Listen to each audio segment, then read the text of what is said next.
নমস্কার বন্ধুরা। বন্ধুরা, আজকে আমি আপনাদের দেখাবো যে কিভাবে আপনারা অ্যাডোব ফটোশপের সাহায্যে পাসপোর্ট সাইজ ছবি তৈরি করতে পারেন।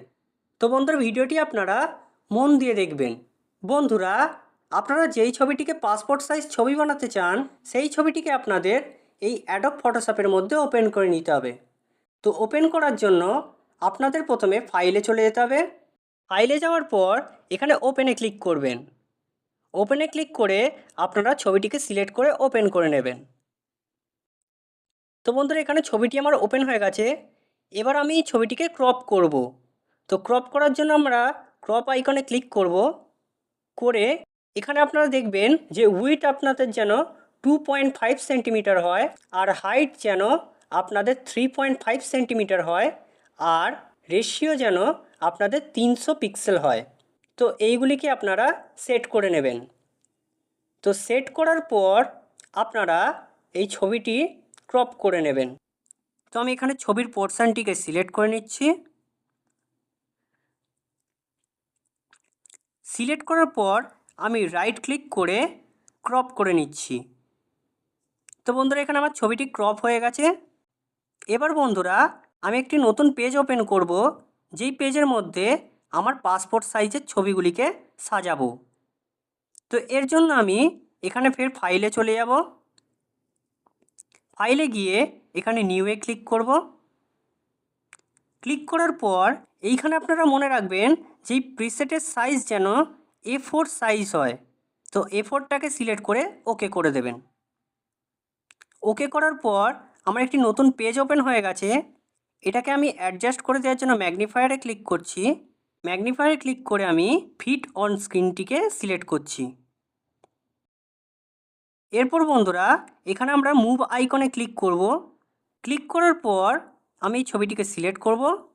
করার পর অল্ট বাটনটিকে হোল্ড করব, করে ছবিটিকে ধরে টেনে এই পেজের মধ্যে নিয়ে আসব। পেজের মধ্যে আনার পর ছবিটিকে আমরা পেজের একটি সাইডে অ্যাডজাস্ট করে দেব। অ্যাডজাস্ট করার পর এবার আমরা এই ছবিটিতে বর্ডার অ্যাড করব। তো বর্ডার অ্যাড করার জন্য আমি এডিটে চলে যাব। এডিটে যাওয়ার পর এখানে স্ট্রোকে ক্লিক করব। স্ট্রোকে ক্লিক করার পর এখানের উইডথ আপনাদের 2px সিলেক্ট করে নিতে হবে। কালার এখানে ব্ল্যাক রাখবেন, করে ওকে করে দেবেন। তো বন্ধুরা, দেখতে পাচ্ছেন যে আমার ছবিতে বর্ডার চলে এসছে। এবার বন্ধুরা, আমরা ফের অল্ট বাটনটিকে হোল্ড করে ছবিটিকে টেনে সরাবো। তো বন্ধুরা, দেখতে পাচ্ছেন যে পরপর যেই আমি সাইডে সরাচ্ছি ছবিগুলির ক্লোন তৈরি হচ্ছে। তো এইভাবে আমি 6টা ছবির একটা লাইন বানিয়ে নিচ্ছি।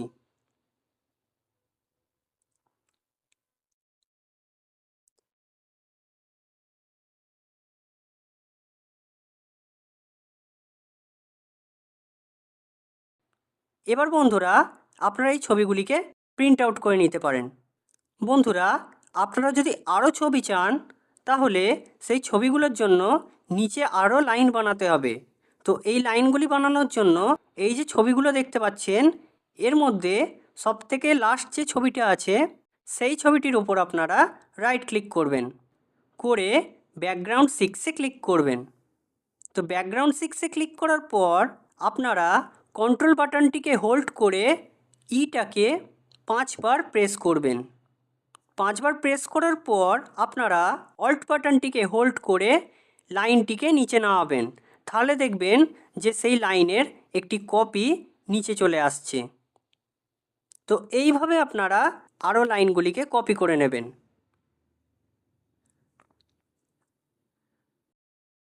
বন্ধুরা, লাইনগুলিকে কপি করার পর আপনাদের পাসপোর্ট সাইজ ছবি তৈরি করার কাজ পুরোপুরি শেষ হয়ে গেছে। এবার বন্ধুরা, আপনারা এই পেজটিকে চাইলে প্রিন্ট আউট করে পাসপোর্ট সাইজ ছবি বার করে নিতে পারেন। তো বন্ধুরা, আশা করছি ভিডিওটি আপনাদের খুব হেল্পফুল লেগেছে। ভিডিওটি যদি একটু হেল্পফুল লেগে থাকে অবশ্যই লাইক এবং সাবস্ক্রাইব করে আমাদের পাশে থাকবেন। ধন্যবাদ।